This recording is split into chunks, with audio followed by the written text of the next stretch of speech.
కులగణన తీర్మానానికి తెలంగాణ అసెంబ్లీ ఆమోదం. దేశవ్యాప్తంగా కులగణన చేయాలని కేంద్రానికి విన్నపం.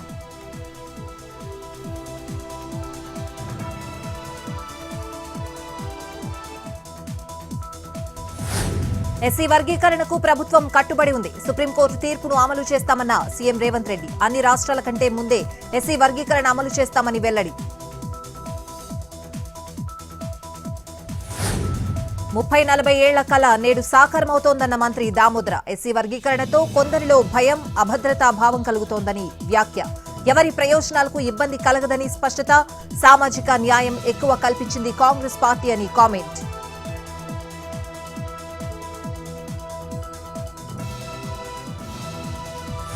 కులగణన సర్వేతో అధికారికంగా జనాభా లెక్కలపై క్లారిటీ వచ్చింది. ఎలా సర్వే చేసినా సమగ్రంగా లేదనే విమర్శిస్తారన్న పూనంనేని. వివరాలు నమోదు చేసుకుని వారికి గ్రామ సభల్లో అవకాశం కల్పించాలని సూచన. నివేదిక ఆధారంగా ఏం చేస్తారో ప్రభుత్వం చెప్పలేదన్న ఎమ్మెల్యే.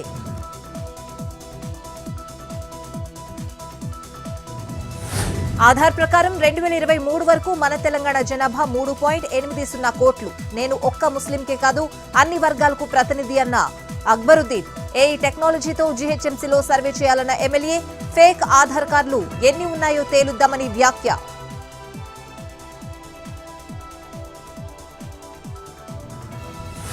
అనిరుద్ రెడ్డి నా శిష్యుడు కాదు, అందరూ నేతల దగ్గరికి అతడు వెళ్తాడన్న మంత్రి కోమటిరెడ్డి. రహస్య భేటీ విషయం తనకు తెలియదన్న మినిస్టర్.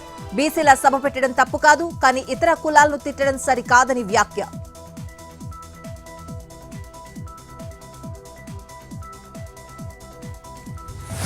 ఎల్లుండి ఏపీ కేబినెట్ భేటీ. అసెంబ్లీ బడ్జెట్ సమావేశాలపై చర్చ. ఎస్ఐపిబి ప్రతిపాదనలకు ఆమోదం తెలపనున్న మంత్రి మండలి.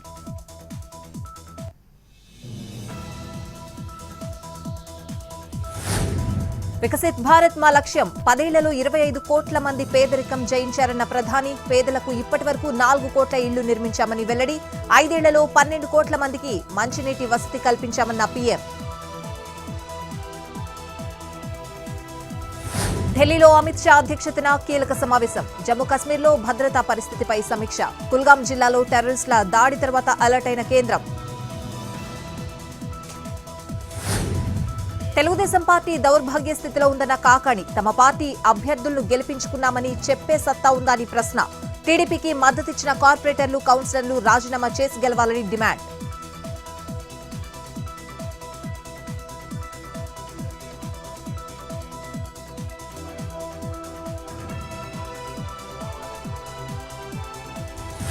తెలంగాణ సెక్రటేరియట్ కు బెదిరింపులు. 3 రోజులుగా ఫోన్లో బెదిరిస్తున్న సయ్యద్ మీర్ మహమ్మద్. దర్గా సమస్యపై అర్జీ పెట్టుకున్నా పట్టించుకోలేదని ఆగ్రహం. నిందితుడిని అదుపులోకి తీసుకున్న ఎస్పీఎఫ్ పోలీసులు. వరంగల్ మిల్స్ కాలనీ పీఎస్ పరిధిలో దారుణం. బాలికను గర్భవతిని చేసిన యువకుడు. పోక్సో కేసు నమోదు చేసిన పోలీసులు.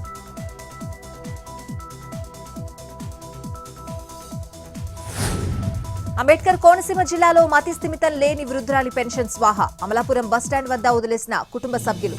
సచివాలయ ఉద్యోగిని ద్వారా ప్రతి నెల పెన్షన్ కాజేస్తున్న కుటుంబీకులు. స్థానికులు నిలదీయడంతో వెలుగులోకి మోసం.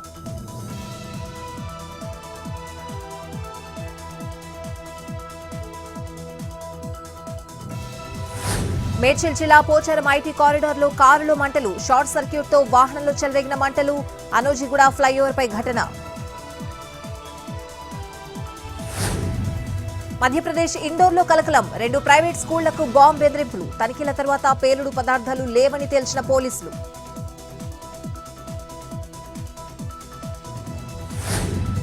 వసంత పంచమి సందర్భంగా బాసరా ఆలయానికి భారీగా ఆదాయం. 58 లక్షలకు పైగా ఆదాయం వచ్చిందన్న ఈవో సుధాకర్. 1 లక్షకు పైగా భక్తులు వచ్చినట్లు వెల్లడి.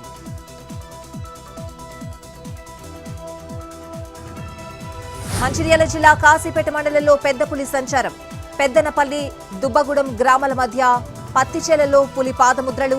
కన్నాల, బుగ్గ అటవీ ప్రాంతం నుంచి వచ్చినట్లు గుర్తించిన అటవీ శాఖ.